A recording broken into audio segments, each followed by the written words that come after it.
Todos a paz do Senhor. Amados irmãos, eu gostaria de falar nessa noite a respeito de um assunto que permeou a vida de um dos nossos irmãos essa semana, que foi a perda de um dos seus entes queridos e o sofrimento pelo qual ele passou, ele e sua esposa, e que ainda estão passando. Gostaria de falar a respeito do sofrimento na vida do cristão, na vida daquele que é servo de Deus. Separei alguns textos aqui que o Senhor me deu. O primeiro deles é Apocalipse 22, versículo 5, que nos diz assim: E ali não haverá mais noite, e nem necessitarão de lâmpada, e nem de luz do sol, porque o Senhor Deus os ilumina, e reinarão para todo sempre.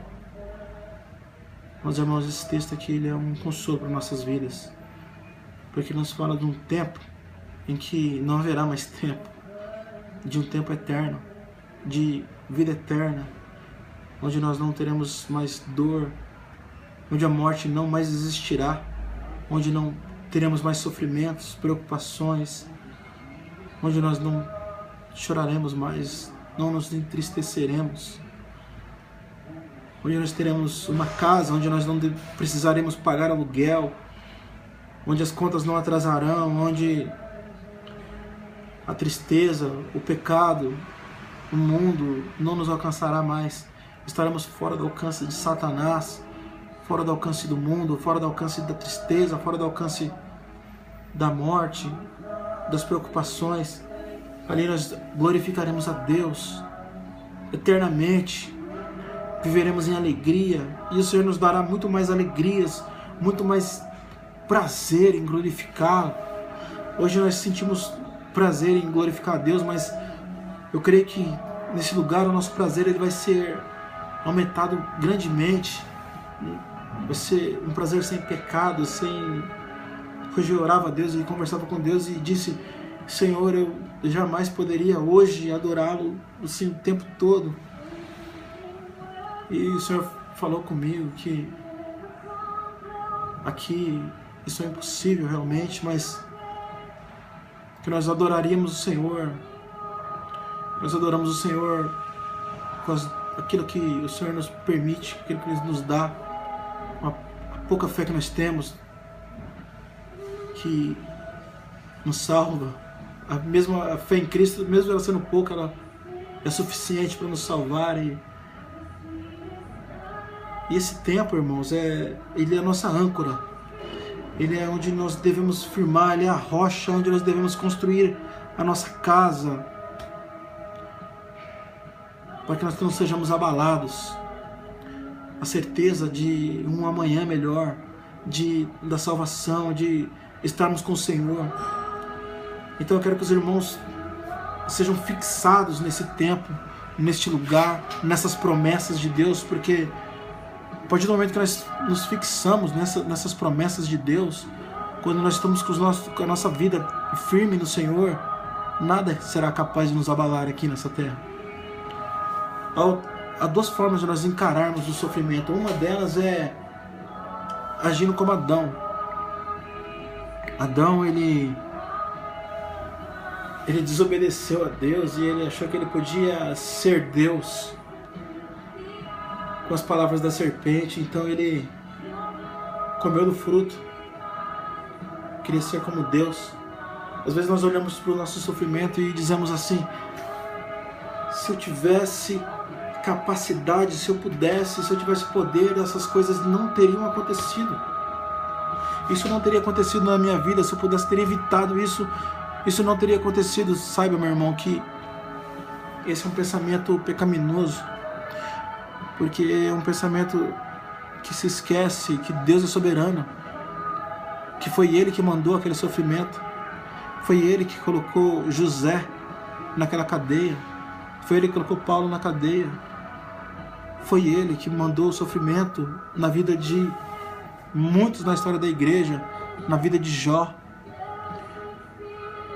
na vida do próprio Senhor, de Cristo. E quando nós pensamos assim, e não é pouco frequente que nós pensamos assim, eu diria que é até um tanto normal nós pensarmos assim, pelo fato da nossa natureza ser ainda não regenerada totalmente, Então nós pensamos dessa forma que se nós pudéssemos, mas nós devemos colocar o nosso coração na soberania de Deus, saber que tudo que Ele faz, tudo aquilo que Ele determina é bom. É bom. Veja que José diz para os seus irmãos: não vos entristeçais e nem se irais contra vós mesmos, porque vocês realmente intentaram mal contra mim, mas Deus o tornou em bem. Porque ele sabia que Deus era soberano. Você estava naquela cadeira porque Deus quis. Desde o princípio Deus havia revelado o seu plano para José. E ele sabia. Olha outro texto aqui, que Hebreus 10:34, que diz assim: porque também vos compadecestes das minhas prisões e com alegria permitistes o roubo dos vossos bens, sabendo que em vós mesmos tendes no céu uma possessão melhor e permanente.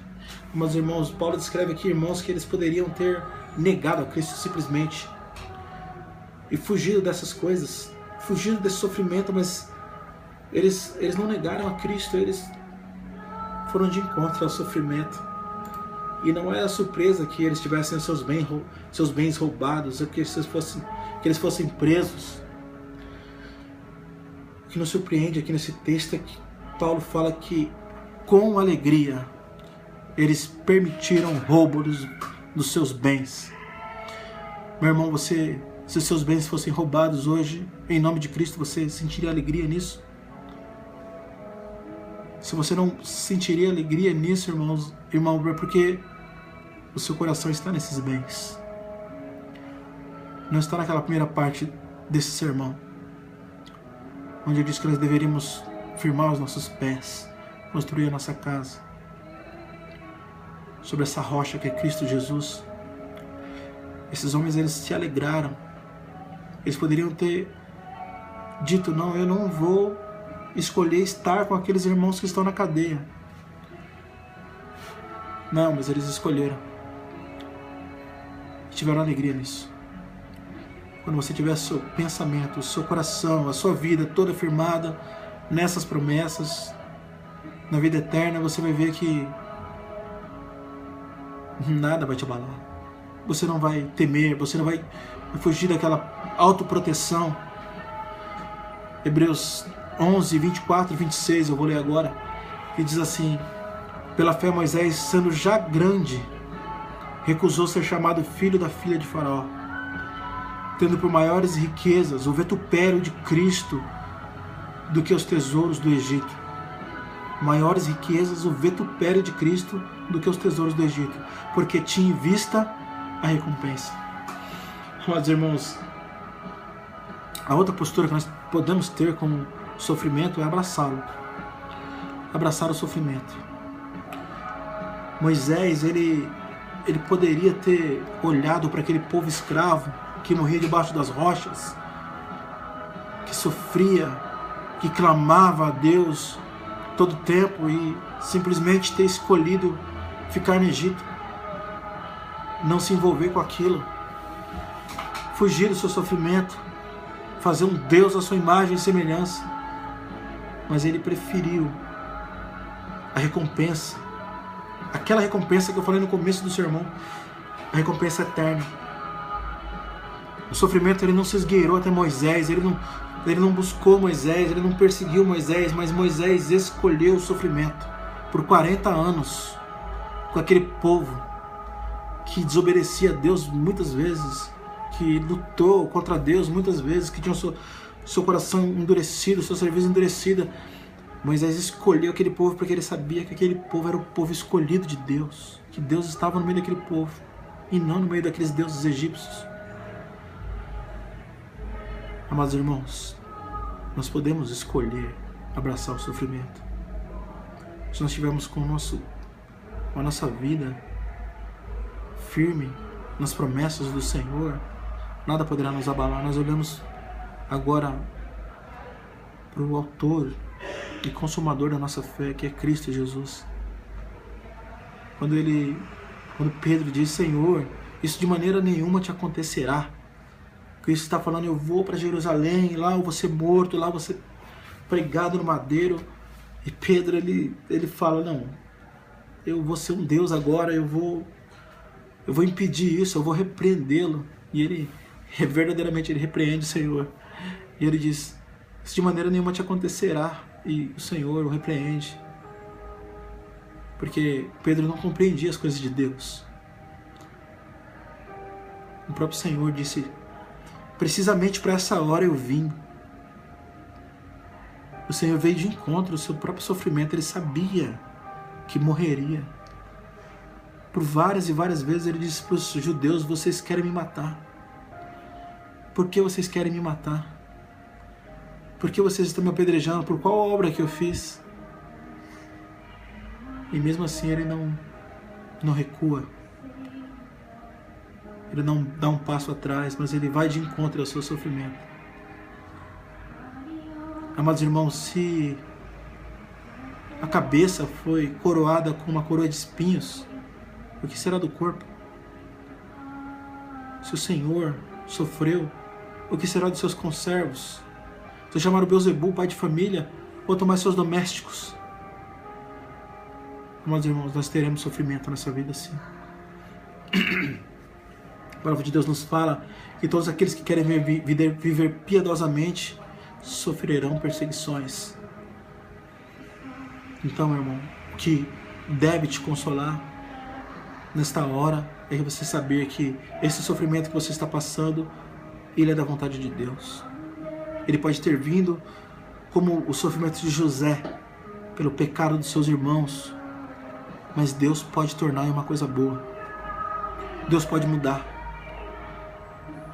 Nosso conforto está em saber que Deus é soberano e que tudo resultará num peso grande de glória.